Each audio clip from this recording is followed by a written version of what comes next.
Dear students, आज जो है कि हम लोग क्लास 10 के केमिस्ट्री का पहला चैप्टर स्टार्ट करेंगे, जो क्या है आपका केमिकल रिएक्शंस एंड इक्वेशन।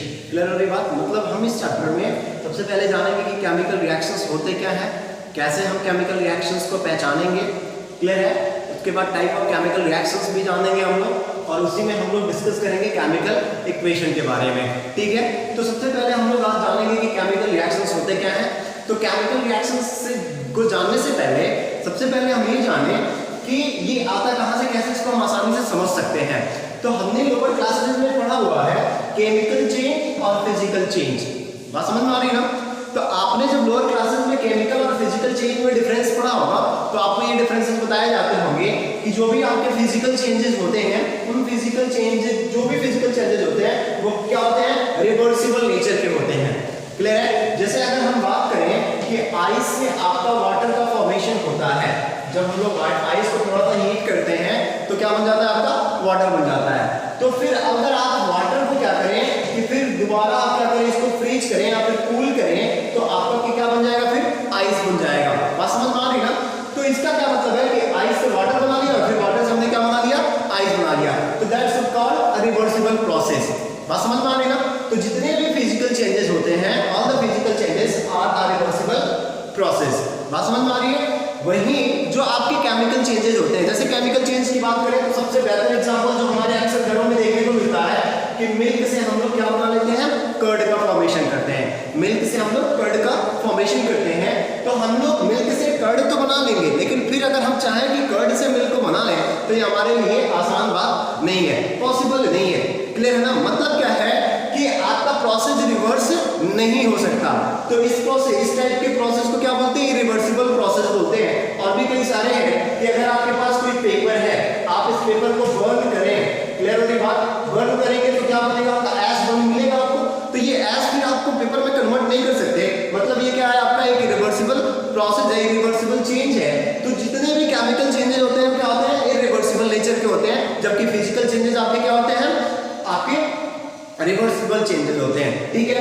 वही जब आप फिजिकल चेंजेस की बात करते हो तो फिजिकल चेंज में आपका कोई नया प्रोडक्ट नहीं बनता है। जैसे देखो आइस वाटर है, क्लियर है? ध्यान रखना, यहाँ पे वाटर, ये भी आइस भी वाटर ही है, बट यहाँ पे ये किस स्टेट में है, सॉलिड स्टेट में। किस स्टेट में है, सॉलिड स्टेट में। यहाँ पे वाटर है लेकिन ये किस स्टेट में है, आपका लिक्विड स्टेट में है।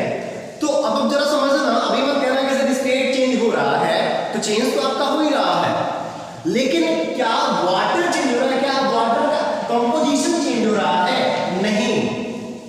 यहां पे वाटर का भी फार्मूला आप H2O लिखोगे, अगर वाटर लिक्विड स्टेट में तभी भी फार्मूला आप उसका क्या लिखोगे, H2O लिखोगे।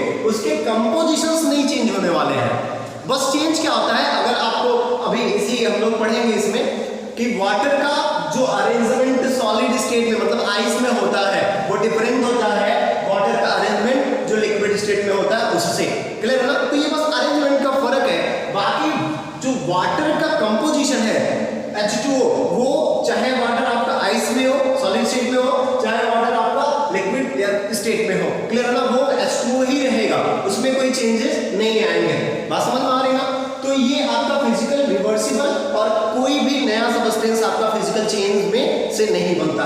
दूसरी बात क्या है कि केमिकल चेंज में हमेशा आपका क्या बनता है, एक नए सबस्टेंस का फॉर्मेशन होता है। जैसे आप इसको समझ भी सकते हैं, मिल्क और कर्ड आपका टोटली डिफरेंट है कि नहीं है? ऑब्वियसली मिल्क और कर्ड आपका क्या है, टोटली डिफरेंट है। पेपर और राइस आपका टोटली क्या है, डिफरेंट है। तो जितने भी केमिकल चेंजेस होते हैं उनमें नए सबस्टेंस का फॉर्मेशन होता है, जबकि फिजिकल चेंज में नए सबस्टेंस का फॉर्मेशन नहीं होता है। बस होता एक्चुअली क्या है कि जो भी आपके मेन कंपोजिशंस होते हैं उनका अरेंजमेंट चेंज हो जाता है, बाकी कुछ आपका चेंजेस नहीं होता। तीसरी प्रॉपर्टी आपने क्या पढ़ी होगी कि जितने भी आपके फिजिकल चेंजेस होते हैं, फिजिकल चेंजेस के जो भी कंपोनेंट्स हैं, उन कंपोनेंट्स को आसानी से आप सेपरेट कर सकते हैं फिजिकल मेथड से। फिजिकल मेथड में कई सारे हैं, बॉइलिंग है, आपका इवेपोरेशन है, शेविंग है, बहुत सारे प्रोसेस है, फिजिकल वो प्रोसेस मेथड्स है जिनसे आप फिजिकल चेंज में जो भी हैं उन कंपोनेंट्स को आप आसानी से क्या कर सकते हैं, फिजिकल मेथड से सेपरेट कर सकते हैं। जबकि केमिकल चेंज में अगर कंपोनेंट्स को आपको चेंज करना, वो सेपरेट करना है, तो आपको क्या लगाना पड़ेगा, केमिकल प्रोसेसेस आपको यूज करने पड़ेंगे। क्लियर होने का? अब हम समझेंगे कि यहां से हम केमिकल रिएक्शंस को कैसे डिफाइन करेंगे। तो इस चीज को देखिए, अगर सिंपल वर्ड में अगर हम केमिकल रिएक्शंस को डिफाइन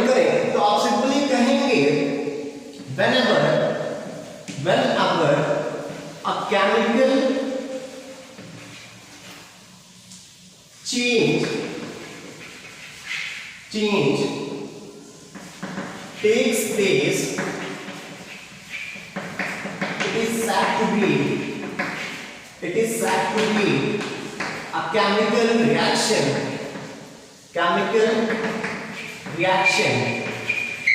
occurs. क्लियर ना? कहने का क्या मतलब है कि जब भी एक केमिकल चेंज टेक्स प्लेस, जब भी कोई केमिकल चेंज होता है तो ऑब्वियसली इसको हम लोग क्या बोल देते हैं, एक केमिकल रिएक्शन बोल देते हैं। ये हम सिंपली समझने के लिए इस डेफिनेशन को यूज कर सकते हैं कि जहां भी कोई केमिकल चेंज हुआ वहां पे हम क्या कह देंगे कि वहां पे एक केमिकल रिएक्शन हो रहा है। बात समझ में आ रही है ना? अब इसको जो हमारा मेन डेफिनेशन है, जो हम जिससे हम समझने की कोशिश करेंगे कि केमिकल रिएक्शंस को एक्चुअली डिफाइन कैसे करेंगे। ये तो हमारा सिंपल सा वो हुआ तरीका हुआ डिफाइन करने का केमिकल रिएक्शन को, लेकिन प्रॉपर तरीका क्या है, केमिस्ट्री की लैंग्वेज क्या कहती है केमिकल रिएक्शंस के बारे में। ये जो हमने डेफिनेशन बताया वो आपका बहुत ही सिंपल डेफिनेशन है, उसको बस हम समझने के लिए यूज करते हैं। बाकी जो मेन डेफिनेशन है केमिस्ट्री की लैंग्वेज में कैसे केमिकल रिएक्शंस को डिफाइन करेंगे, इस चीज को हम समझने की कोशिश करते हैं। तो उसको समझने से पहले हम थोड़ा सा बॉन्ड की बात करेंगे, क्लियर है ना? तब जाके कुछ बातें समझ में आ जाएगी आपकी। तो बॉन्ड होता क्या है? Basically chemical bond. यहां पे हमें क्या डिस्कस करना है, केमिकल बॉन्ड। केमिकल बॉन्ड होता क्या है? तो केमिकल बॉन्ड बस इतना सिंपल समझिए कि जब भी कोई दो एटम्स के न्यूक्लियस, मान लीजिए हमारे पास दो एटम्स हैं ए और बी, क्लियर हो रही बात?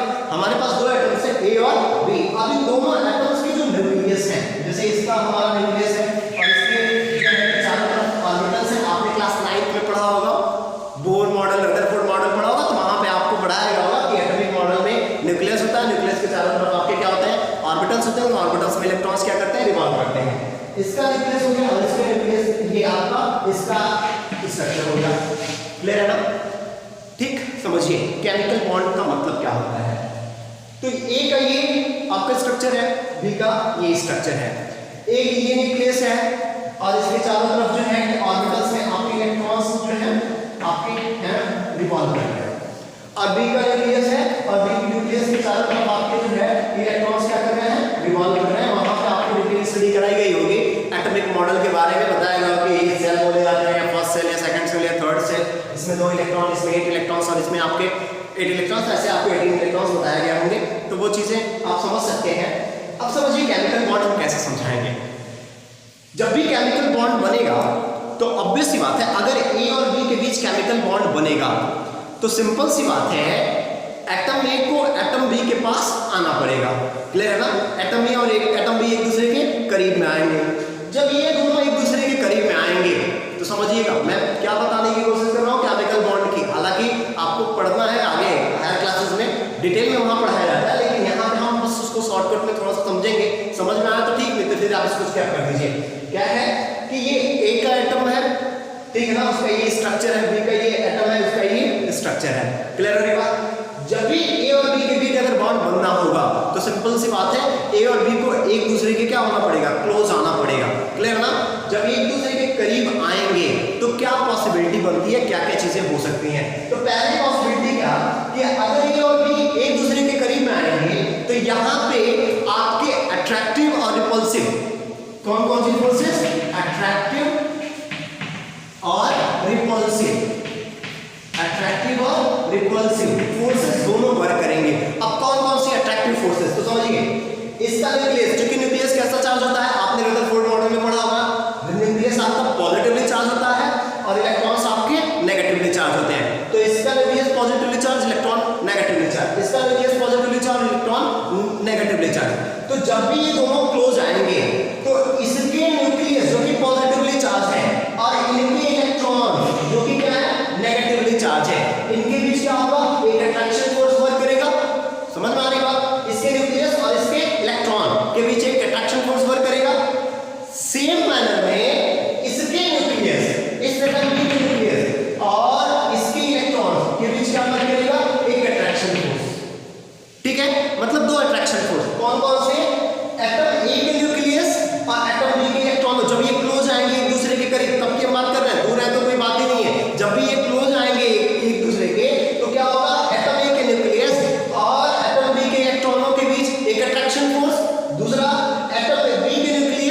और एक इलेक्ट्रॉनों के बीच एक अट्रैक्टिव फोर्स, मतलब दो अट्रैक्टिव फोर्स वर्क करेंगे। कौन कौन से? Nucleus of A and electron of B. दूसरा अट्रैक्टिव फोर्स क्या होगा? न्यूक्लियस ऑफ बी और इलेक्ट्रॉन ऑफ ए। ये दो अट्रैक्टिव फोर्स आपके क्या होंगे? वर्क करेंगे। ठीक है। दूसरा रिपल्सिव फोर्सेस कौन कौन से होंगे समझिए। क्लोज आएंगे तो अट्रैक्टिव फोर्स तो वर्क करेंगे ही करेंगे, रिपल्सिव फोर्स में अगर हम समझने की कोशिश करें तो ये न्यूक्लियस है और ये भी क्या है आपका? न्यूक्लियस है। न्यूक्लियस आपका क्या होता है? Positively charge. जब क्लोज आएंगे, जब ये दोनों एक दूसरे के क्लोज आएंगे तो एक रिपल्सन, चूंकि न्यूक्लियस दोनों के क्या है? पॉजिटिवली चार्ज है, तो एक रिपल्सन इनके न्यूक्लियस के बीच करेगा और दूसरा रिपल्सन किसके बीच? तो ये इलेक्ट्रॉन्स जो है ऑर्बिटल्स में, इलेक्ट्रॉन्स भी तो दोनों एक सेम चार्जेस होते हैं, इसका इलेक्ट्रॉन नेगेटिवली चार्ज, इसका भी इलेक्ट्रॉन नेगेटिवली चार्ज, तो इन दोनों इलेक्ट्रॉन्स के बीच आपका रिपल्सन वर्क करेगा और इन दोनों के न्यूक्लियस के बीच एक रिपल्सन वर्क करेगा। तो दो अट्रैक्शन फोर्स वो हमने बता दिया और दो रिपल्सन फोर्स वो हमने बता दिया। कौन कौन से रिपल्सन फोर्स? तो nucleus of A plus nucleus of B, ये वर्क करेगा। ठीक है। दूसरा electron of A plus electron of B, ये वर्क करेगा। क्लियर है ना? मतलब इन दोनों के न्यूक्लियस के बीच एक रिपल्सन फोर्स और इन दोनों के इलेक्ट्रॉनों के बीच एक रिपल्सन फोर्स। तो दो रिपल्सन फोर्स और दो अट्रैक्शन फोर्स कौन कौन से? एक इसके न्यूक्लियस के इलेक्ट्रॉन और एक इसके न्यूक्लियस और एक इसके इलेक्ट्रॉन के बीच क्या वर्क करेगा? आपका अट्रैक्शन फोर्स वर्क करेगा। तो दो अट्रैक्शन और दो रिपल्शन। अब आप खुद सोच के देखिए, जब ये क्लोज आएंगे तो एक दूसरे से कब जुड़ेंगे? अट्रैक्शन फोर्स जब इफेक्टिव होगा कि रिपल्सन फोर्स जब इफेक्टिव होगा? सोचिए दिमाग से इसको। क्या हमने कहा? ये जब दोनों न्यूक्लियस, अगर एटम ए और बी के बीच अगर आपका बॉन्ड बनना है तो इन दोनों को एक दूसरे के क्लोज आना पड़ेगा। जब ये दोनों एक दूसरे के क्लोज आएंगे तो वहां पे हम ये देखेंगे कि आपके कुछ अट्रैक्टिव फोर्सेस और कुछ रिपल्सिव फोर्सेस आपके वर्क करेंगे। अब जो रिपल्सिव फोर्सेस आपकी वर्क कर रही हैं कौन कौन सी है, अट्रैक्टिव फोर्सेस कौन कौन सी है, ये हमने लिख दिया हुआ है, समझा दिया हुआ है। अब आप खुद सोचिए, बॉन्ड बनेगा मतलब इन दोनों को एक दूसरे के पास रहना पड़ेगा। अब एक दूसरे के पास रहेंगे तो कब रहेंगे? जब अट्रैक्टिव फोर्स वर्क करेगा कि जब रिपल्सिव फोर्स वर्क करेगा? नो डाउट जब इनके बीच अट्रैक्शन, रिपल्सन तो दूर करता है, अट्रैक्शन नजदीक करता है, तो जब इनके बीच जो अट्रैक्शन फोर्स है वो ज्यादा इफेक्टिव होगा कंपैरेटिव टू रिपल्सिव फोर्सेस, तब ये दोनों न्यूक्लियस क्या होंगे? एक दूसरे के करीब में आएंगे। मतलब केमिकल बॉन्ड बनने के लिए, इनके बीच बॉन्ड बनने के लिए ये जरूरी है कि जो आपकी अट्रैक्टिव फोर्सेस हैं, जो आपकी अट्रैक्टिव फोर्सेस हैं वो क्या हो? इफेक्टिव हो, मोर इफेक्टिव देन किससे? Repulsive forces. अट्रैक्टिव फोर्सेस को रिपल्सिव फोर्सेस से क्या होना पड़ेगा? इफेक्टिव होना पड़ेगा, तभी वो एक दूसरे के क्लोज रह पाएंगे, तभी वो एक दूसरे के पास रह पाएंगे। बात समझ में आ रही ना? तब उनके बीच क्या बन जाएगा? Chemical bond. तो अगर केमिकल बॉन्ड का सिंपल सा डेफिनेशन देना हो तो आप क्या कहेंगे कि वो attractive force, the attractive force that holds two nucleus. Clear है ना? या फिर the force by which two nucleus hold one another। Clear है ना? जो फोर्स जो दोनों न्यूक्लियस को क्या करता हो? होल्ड करता हो, बांधे रखता हो, वो क्या बोला जाता है? आपका केमिकल बॉन्ड बोला जाता है। तो केमिकल बॉन्ड को आप सिंपली डिफाइन कर सकते हैं। इसको ना समझ में आए वीडियो एक बार फिर बैक करिए, उनको देखिए, फिर भी ना समझ में आए तो आप कमेंट बॉक्स में जरूर कमेंट करिए। तो हम अगर केमिकल बॉन्ड को बताना चाहें तो क्या बताएंगे? तो बेसिक सी बात है, कह सकते हैं कि the attractive force that bind two or more than two atoms of an element is called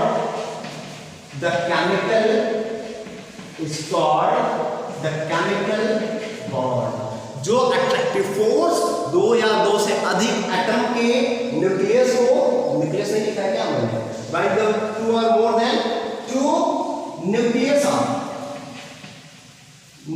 of atoms of element is called the chemical bond. आप सिंपल लैंग्वेज में डेफिनेशन खुद बना सकते हैं, बहुत बड़ी बात नहीं है डेफिनेशन बनाना। क्या कहेंगे कि वो अट्रैक्टिव फोर्स जो दो या दो से अधिक न्यूक्लियस को क्या करता है, कंबाइन किए रहता है, उसे हम बोलते क्या है, केमिकल बॉन्ड। अब तो केमिकल बॉन्ड समझ में आ गया। अभी हमने केमिकल बॉन्ड समझा, लेकिन अभी हमने केमिकल रिएक्शंस की डेफिनेशन प्रॉपर जो केमिस्ट्री के लैंग्वेज है उससे हमने नहीं दी हुई है। क्लियर है ना? तो ये तो सिंपल सा डेफिनेशन जो हमारे क्लास 9 से घिसा पिटा सा डेफिनेशन है। अब इसको समझते हैं केमिकल रिएक्शन की केमिस्ट्री के लैंग्वेज में कैसे डिफाइन करेंगे, क्योंकि आपने केमिकल बॉन्ड जान लिया हुआ है। तो जान लीजिए क्या होगा इन अ केमिकल रिएक्शन, ठीक है, किसी भी केमिकल रिएक्शन में ओल्ड बॉन्ड ब्रेक्स,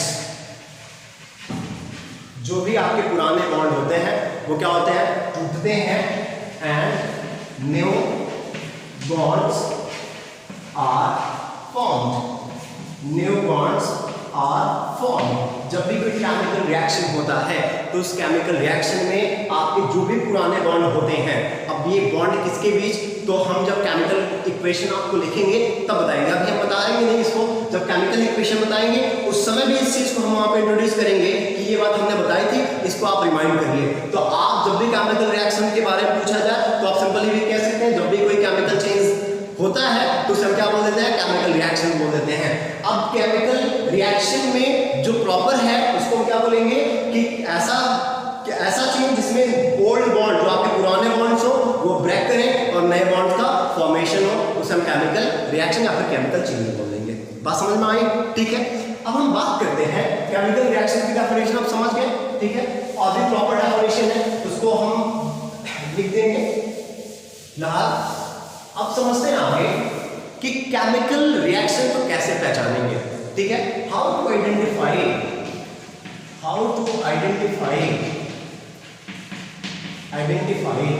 अ केमिकल रिएक्शन।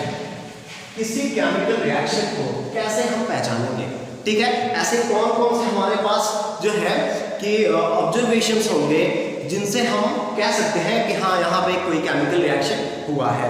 तो देखिए केमिकल रिएक्शन जब भी होता है तो बेसिकली जो है कि 6 से 7 चेंजेस अगर होते हैं किसी भी चेंज के दौरान तो हम कह देंगे वहाँ पे केमिकल चेंज हुआ, यहाँ पे वहाँ पे केमिकल रिएक्शन हुआ। तो जो आपके चेंजेस हैं वो कौन कौन से हो सकते हैं, तो पहला चेंज इन स्टेट, क्लियर है, चेंज इन स्टेट। दूसरा change in colour, third change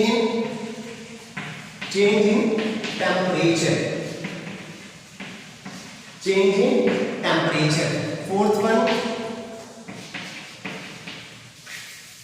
one क्या हो जाएगा आपका, इवोल्यूशन ऑफ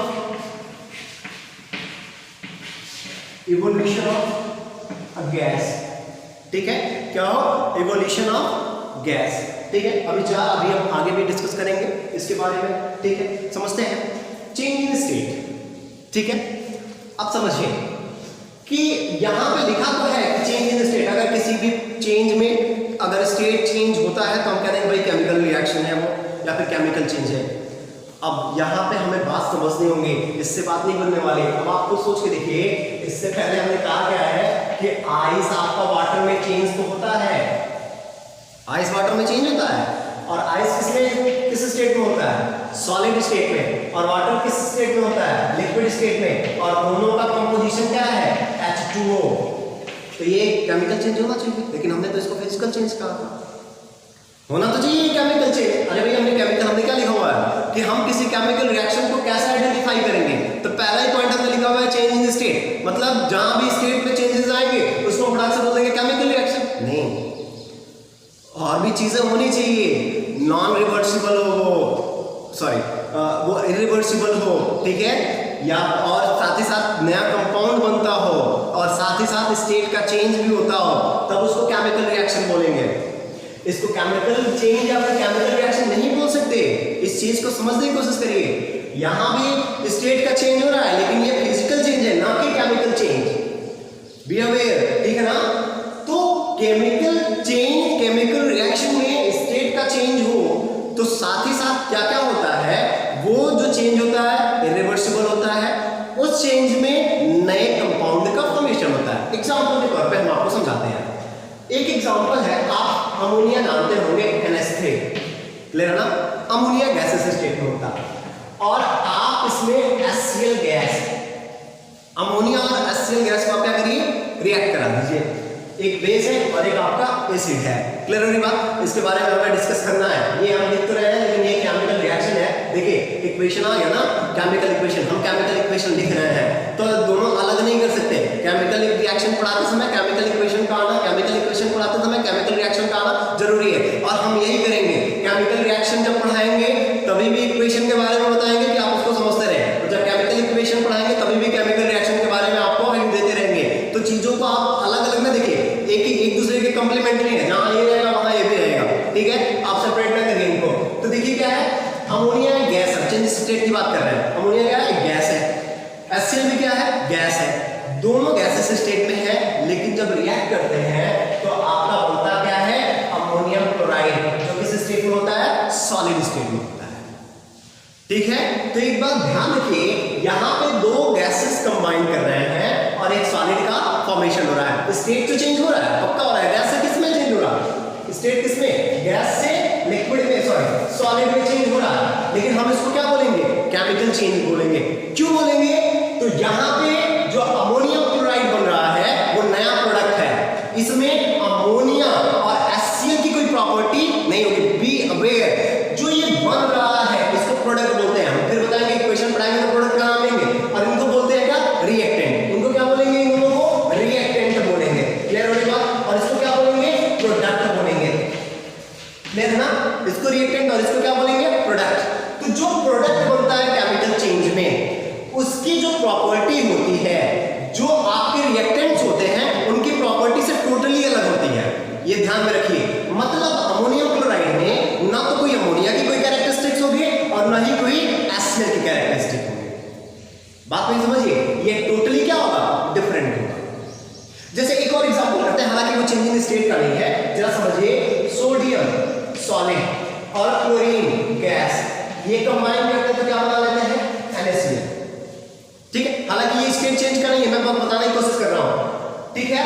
या फिर इससे भी बेहतर एग्जांपल हम लेते हैं, फिर इसको समझिए आप। इससे भी बेहतर एग्जांपल जो आपके जनरल लाइफ में यूज होता है, H2 गैसियस, O2 गैसियस। जब इसको कंबाइन करते हैं तो क्या बनता है, H2O लिक्विड, समझिए। हाइड्रोजन गैस, ऑक्सीजन गैस को जब हम लोग रिएक्ट कराते हैं तो क्या बनता है, वाटर बनता है। हाइड्रोजन गैस बर्न करता है विद पॉप साउंड, आगे बताया जाएगा आपको। हाइड्रोजन गैस बर्न करता है किसके साथ, पॉप साउंड के साथ। ऑक्सीजन हेल्प करता है, किसमें हेल्प करता है, इन बर्निंग, मतलब जहां भी आपको बर्न कराना होगा, जहां भी आपको जो है कि चीजों को कंबस्ट कराना होगा, जलाना होगा, वहां पे आप ऑक्सीजन के एब्सेंस में चीजों को जला नहीं सकते आसानी से, क्लियर हो रही बात? तो ये पॉप साउंड के साथ, मतलब जब भी जलता है तो पॉप साउंड का मतलब जो आप पटाखे यूज करते हो तो उसमें जो आपके पटाखे की जो आवाज होती है, जस्ट लाइक दैट, क्लियर ना? ये पॉप साउंड के साथ बर्न करता है। प्रॉपर्टी होती है इसकी, एक कैरेक्टरिस्टिक होती है। ऑक्सीजन, जहां भी आपको जोत भी चलाने हैं, कंबशन कराने हैं, उसके लिए आपको क्या जरूरत है, ऑक्सीजन की। वाटर की क्या प्रॉपर्टी होती है, जहां भी आग लगती है वाटर से हम क्या करते हैं, उसको बुझाते हैं, एक्सटिंग्विश करने के काम आता है क्या, वाटर। तो क्या इसकी कैरेक्टरिस्टिक दोनों की कैरेक्टरिस्टिक से मिल रही है, नहीं। वाटर की कैरेक्टरिस्टिक इन दोनों के कैरेक्टरिस्टिक से क्या है, डिफरेंट है। बस समझ में आ रही है ना? इसकी कैरेक्टरिस्टिक्स बर्न करता है विद पॉप साउंड, ये जहां भी कंबशन होगा ये हेल्प करेगा वहां पे कंबशन के लिए, और ये क्या करेगा, उसको बुझाने के लिए, जहां आप लेके उसको बुझा देगा। मतलब इसकी प्रॉपर्टी, दोनों प्रॉपर्टीज क्या है, डिफरेंट है। ये भी आप स्टेट चेंज में एग्जांपल दे सकते हैं। गैसेस से आपका लिक्विड का फॉर्मेशन हो रहा है, यहाँ पे गैसेस से सॉलिड का फॉर्मेशन हो रहा है। तो ये केमिकल चेंज होंगे क्योंकि यहाँ पे जो प्रोडक्ट बन रहा है, ये प्रोडक्ट आपका डिफरेंट प्रोडक्ट है, नया प्रोडक्ट है।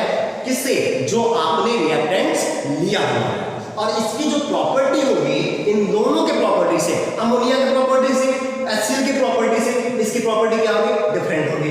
वाटर की प्रॉपर्टी, हाइड्रोजन और ऑक्सीजन की प्रॉपर्टी से क्या है, डिफरेंट है। यहां पे ऐसा नहीं है, आप आइस को घोट लो या फिर वाटर को पी लो, कोई फर्क नहीं पड़ने वाला। पेट में जाने के बाद तो वो वाटर ही होना है। बात समझ में आ रही है ना? तो इनकी कैरेक्टरिस्टिक्स डिफरेंट नहीं है, समझो। कैरेक्टरिस्टिक्स वही है, बस डिफरेंट किसका है, स्टेट का। तो बी केयरफुल, हमने भले लिखा हुआ है चेंज इन स्टेट, लेकिन सभी change in state is not a chemical change, not a chemical reaction. ये स्टेट चेंज है but it is not a chemical reaction, not a chemical change. लेकिन ये स्टेट चेंज है साथ ही साथ केमिकल रिएक्शन है, केमिकल चेंज भी है, क्योंकि यहाँ पे जो बन रहा है वो नया प्रोडक्ट है। यहाँ पे जो बन रहा है उसकी प्रॉपर्टीज इन दोनों की प्रॉपर्टी से डिफरेंट है, इसकी प्रॉपर्टी इन दोनों की प्रॉपर्टी से डिफरेंट है। So be careful, don't be confuse. Clear है? ठीक, अब हम बात करते हैं चेंज इन स्टेट, समझ में आ गया ना? Change in colour, change in colour. तो कलर चेंज को हम लोग कैसे देखेंगे? कलर चेंज ऑब्वियस बात है कलर चेंज में आएगा आपका। अब एक और एग्जांपल बताएंगे, आप देखिएगा मजेदार कलर चेंज आपके घर पे भी होता होगा अक्सर। चेंज इन कलर की बात करते हैं, ठीक है? देखते हैं चेंज इन कलर में अब क्या है कि आप करिएगा कि एक टेस्ट ट्यूब ले लीजिए, हालांकि टेस्ट ट्यूब ऐसा नहीं होता है, कुछ इस शेप में होता है टेस्ट ट्यूब, आप देखे होंगे अपने लैब में। क्लियर ना? इस टेस्ट ट्यूब में क्या करिए, आप पोटेशियम आयोडाइड का सॉल्यूशन ले लीजिए। फॉर्मूला लिखना सीख लीजिए, 10th की केमिस्ट्री सीखनी है तो you must know how to write the chemical formula of a compound. तो पोटेशियम आयोडाइड का ये सॉल्यूशन है, ठीक है? पोटेशियम आयोडाइड का सॉल्यूशन है।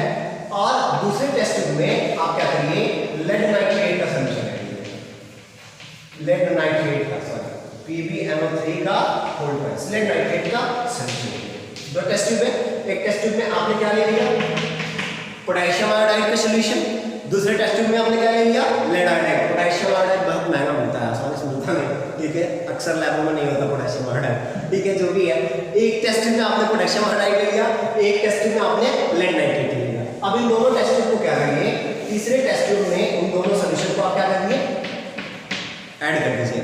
तो ये जो सॉल्यूशन होगा वो आपका क्या होगा, कलरलेस होगा, इसका कोई कलर नहीं होगा। और ये जो सॉल्यूशन होगा ये भी क्या होगा, आपका कलरलेस होगा, ठीक है? बात समझ में आ रही ना?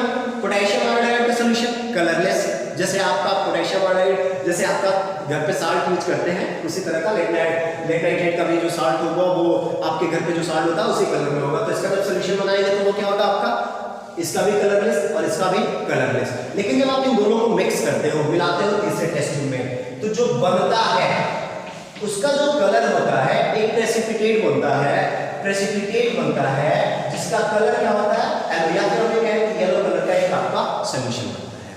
तो यहाँ पे क्या हुई, कलर की चेंजिंग हुई। अब कलर की चेंजिंग हुई तो कुछ नए प्रोडक्ट बनते हैं। जरा सा मैं इस रिएक्शन को लिखता हूँ, आप देखिए पोटेशियम आयोडाइड, इक्वेशन अभी मैंने पढ़ाया नहीं है चूंकि, तो इक्वेशन पहले पढ़ाना भी नहीं है, इक्वेशन को बाद में पढ़ना है, लेकिन हमने कहा कि ये दोनों कंप्लीमेंट्री एक दूसरे के, तो हम इसको सीखते चलेंगे, ठीक है ना? लेड आयोडाइड का एक्वा सॉल्यूशन है और पोटेशियम आयोडाइड का एक्वा सॉल्यूशन दिया हुआ है आपने, और लेड नाइट्रेट का आपने एक्वा सॉल्यूशन दिया हुआ है। क्लियर ना?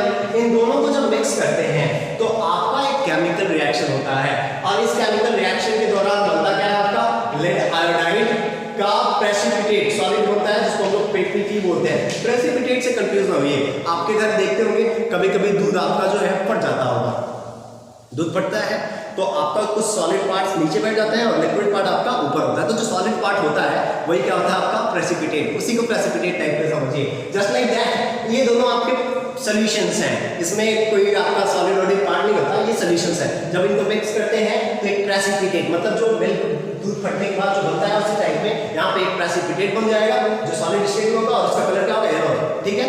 तो आपका जो है ये बेसिकली क्या हो जाएगा, ये येलो कलर का आपका प्रेसिपिटेट बन जाएगा, और साथ ही साथ आपका क्या बन जाएगा, पोटेशियम नाइट्रेट बन जाएगा। क्लियर है? तो यहाँ पे जो कुछ भी बनते हैं उनकी प्रॉपर्टी इन दोनों के प्रॉपर्टी से क्या होगी, इन दोनों के प्रॉपर्टी से क्या होगी, डिफरेंट होगी। क्लियर हो रही बात? तो यहाँ पे कलर की चेंजेस आए, और कलर के चेंजेस आए तो साथ ही साथ जो आपके प्रोडक्ट बने that's are the new products, और उनकी जो कैरेक्टरिस्टिक्स है, उनकी जो प्रॉपर्टी है, मतलब लेड आयोडाइड की प्रॉपर्टी, पोटेशियम नाइट्रेट की प्रॉपर्टी, इन दोनों की प्रॉपर्टी से क्या होगी, टोटली डिफरेंट होगी। बात समझ में आ रही ना? तो केमिकल चेंज में हम यही बात समझेंगे, केमिकल रिएक्शन में हम यही समझेंगे कि जो कुछ भी कंबाइन करते हैं और जो आपका नया बनता है, तो नया जो कुछ भी बनता है प्रोडक्ट, उसकी प्रॉपर्टी जिनसे वो मिलके बना है उनकी प्रॉपर्टी से क्या होता है, डिफरेंट होता है। बात समझ में आई? क्लियर हुआ? अब एक और हम आपको दिखाते हैं जो घर पे यूज करते हैं। आपके घर देखते होंगे होली में कलर आता है आप कलर को जो है वाटर में डिजॉल्व करते हैं ना, और वो पूरा जो है कि जैसे रेड कलर का भी है या फिर जो कुछ भी है आपने वाटर में डिजॉल्व किया, वाटर भी आपका रेड कलर में हो गया। आप उसको चाहे तो सेपरेट कर सकते हैं, कुछ नया नहीं बना उसमें। आप चाहे तो फिर आप उसको बॉयल कर लीजिए, आपका फिर जो कलर आपने डिजॉल्व किया तो वो कलर आपको सेपरेट मिल जाएगा, वाटर आपका इवेपोरेट हो जाएगा। तो that's not a chemical reaction, that's not a chemical change, clear ना। लेकिन यहाँ पे ऐसा नहीं था, जो पोटेशियम आयोडाइड और लेड नाइट्रेट को हमने मिक्स किया हुआ था तो पोटेशियम नाइट्रेट और लेड आयोडाइड का सोल्यूशन बना था, वो टोटली क्या है, डिफरेंट है, इनमें नया बना है, ठीक है। तो ये हमेशा ध्यान रखेंगे, केमिकल चेंज में कुछ ना कुछ नया बनेगा। चेंज इन टेम्परेचर, तो अब चेंज इन टेम्परेचर का क्या है, ये सबसे बेस्ट जो है एक्सप्रेशन हम लोग लैब में ही इसको सीख सकते हैं, घर पे भी आप सीख सकते हैं। लॉकडाउन जो इस समय स्कूल नहीं चल रहा है तो आप इसको घर पे सीख सकते हैं। समझिए कैसे, घर पे आप डिटर्जेंट लीजिए हाथ पे, ठीक है, डिटर्जेंट लीजिए, ठीक है, और डिटर्जेंट में हाथ में मतलब डिटर्जेंट थोड़ा सा अमाउंट ठीक ठाक हो और उसमें 2-4 बूंद जो है या फिर 4-5 बूंद, इतना नहीं कि वो बह जाए हाथ से आपके, 2-4 बूंद रखिए ताकि वो भीग जाए और उसको आप कस के बांधिए, ठीक है, कस के, या फिर ऐसे प्रेस कर लीजिए दोनों आप हथेलियों के बीच, तो आप देखेंगे कि आपकी हथेली थोड़ी सी क्या हो गई है, हीट हो गई है, टेम्परेचर थोड़ा सा वहाँ पे आपके हथेलियों के बीच थोड़ा सा ज़्यादा हो गया। ये करके देखिए घर पे डिटर्जेंट को, तो बेसिकली डिटर्जेंट में सोडियम हाइड्रोक्साइड होता है, इस वजह से ऐसा होता है। फिलहाल हम इसको लैब के एक्सपेरिमेंट से बनाते हैं, तो बेसिकली है क्या, अब तो एक्सपेरिमेंट कर सकते हैं आप, वाटर लीजिए या फिर लैब में जाइए, वही बात है, लैब में जाइए तो सोडियम हाइड्रोक्साइड आप इसका फॉर्मूला बना सकते हैं, 9th में पढ़ाया गया है।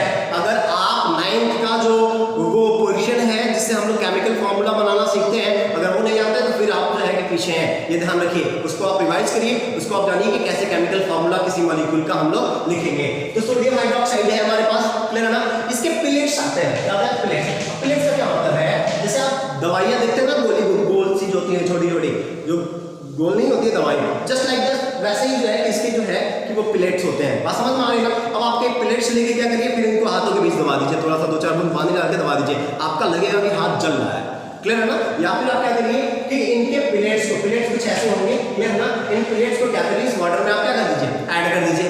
वाटर में ऐड करने के बाद ये बीकर को आप क्या करिए, अपने हाथ में रखिए, देखेंगे कि बीकर का टेम्परेचर आपका क्या हो गया है, बढ़ गया है, बीकर का टेम्परेचर आपका बढ़ गया है, तो इसमें क्या बोलेंगे, एक केमिकल चेंज या फिर केमिकल रिएक्शन। अब आगे समझते हैं एक और एग्जांपल से, इससे भी बेहतर एग्जांपल से। क्या आप क्या करिए कि एक फनल ले लो, क्या बोलते हैं, हाँ, टाइटेनियम फनल लीजिए, ठीक है। अब इस टाइटेनियम फनल में आप जिंक के कुछ ग्रैन्युल्स, जिंक ग्रैन्युल्स जो कि सॉलिड स्टेट में होगा, ग्रैन्युल्स लीजिए, ठीक है ना, जिंक ग्रैन्युल्स लीजिए। हम इन दोनों को इसी एक्टिविटी में हम इन दोनों को बता देंगे। आपके एनसीईआरटी की बुक में पूरी एक्टिविटी दी हुई है, आप एनसीईआरटी पर पढ़िए, जो हमने बताया है पूरा एनसीईआरटी पे बेसिस है, आपको वो बातें समझ में आ जाएंगी, क्लियर है ना। अब क्या करिए, यहाँ पे आप पार्क लगा दीजिए और इस पार्क के थ्रू जो है एक पाइप डाल दीजिए इसमें, क्लियर है ना, पाइप आप लगा दीजिए, ठीक है। जिंक ग्रैन्युल्स है, जिंक ग्रैन्युल्स में अब इस पाइप के थ्रू आप क्या करिए कि थोड़ा सा H2SO4 गैस, H2SO4 आप ऐड करिए। H2SO4 क्या होगा आपका, एसिड, क्लियर है ना। जिंक ग्रैन्युल्स है, जिंक ग्रैन्युल्स का मतलब दाने, जैसे आप आयरन के जैसे यहाँ पे कटिंग वटिंग होती है, वहाँ पे देखेंगे आयरन के कुछ जो है कि वो चूर्ण, जिनको बोलते हैं हम लोग बेसिकली, चूर्ण जो है वहाँ पे गिर जाते हैं, क्लियर है ना, पाउडर्ड गिर जाते हैं पाउडर्ड फॉर्म में, तो वही जिंक ग्रैन्युल्स आप ले लीजिए यहाँ पे, और इसमें क्या ऐड कर दीजिए आप, H2SO4 ऐड कर दीजिए। H2SO4 ऐड करेंगे तो आफ्टर एडिशन आप ऑब्जर्व करेंगे कि इस जो टाइटेनियम फनल का जो बॉटम है, बेस है, उसका टेम्परेचर कुछ बढ़ जाएगा, क्लियर है ना।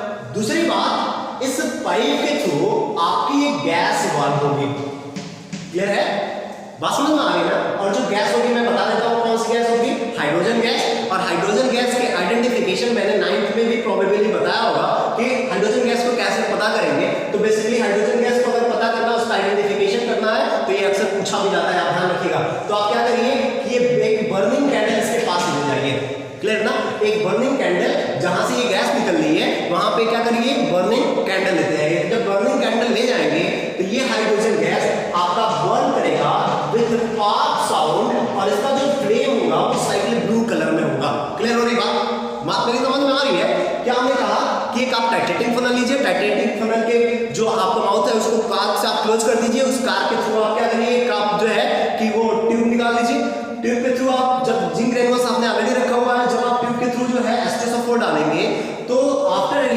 H2SO4, you will observe that some gases are evolved through the tube. Clear ना? कुछ गैसेस आपके ट्यूब के थ्रू क्या हो रहा है? इवॉल्व हो रहे हैं। इस गैस की आइडेंटिफिकेशन करनी है कि कौन सी गैस हो सकती है, तो आप क्या करेंगे, हम बता देते हैं ये गैस कौन सी है, हाइड्रोजन गैस है। रिएक्शन से आपको जब आप सेकंड चैप्टर पढ़ेंगे एसिड बेस केमिस्ट्री, तो आप फटाक से बता देंगे रिएक्शन देख के कि सर ये गैस इवॉल्व होगी और ये कंपाउंड्स और बनेंगे। बात समझ में आ रही है? तो जब आप इस गैस के पास में एक बर्निंग कैंडल ले जाएंगे तो ये गैस पॉप साउंड और ब्लू फ्लेम के साथ क्या होगी, बर्न करेगी। क्लियर है बात? तो ये आपका एग्जांपल हो गया किसका, चेंज इन टेंपरेचर और इवोल्यूशन ऑफ गैस की। क्लियर है ना? एक लास्ट और आपका आइडेंटिफिकेशन बचता है, उस आइडेंटिफिकेशन को हम सीखेंगे और फिर आगे बढ़ेंगे। तो आइडेंटिफिकेशन है क्या आपका, लास्ट आइडेंटिफिकेशन है, कह सकते हैं चौथा था ना, ठीक है, पांचवा नहीं, एक और बचता है, उसको आप देख सकते हैं क्या है। हाँ, आप कह सकते हो कि चेंज या फिर इससे पहले एक पढ़े प्रोडक्शन ऑफ हीट और लाइट। हीट तो पढ़े हुए हैं, लाइट पढ़ी, टेम्परेचर पढ़ा मतलब वो आए पे हीट प्रोड्यूस, लाइट। क्लियर है ना? अब इसको समझते हैं, ठीक है। एक एक्टिविटी आपके मेरे हिसाब से पहली एक्टिविटी आपके एनसीईआरटी की बुक में यही होगी, ठीक है। तो आप करिए क्या कि मैग्नीशियम रिबन ले लीजिए। अब मैग्नीशियम रिबन कुछ इस प्रकार का होता है, उसका स्टेप कुछ इस प्रकार का होता है, ठीक है ना। मैग्नीशियम रिबन ले लीजिए, आपके लैब में मिलेगा। क्लियर है ना? अब इस मैग्नीशियम रिबन को करिए क्या कि आप फ्लेम पे रखिए। क्लियर है? क्या करिए, फ्लेम पे रखिए, ठीक।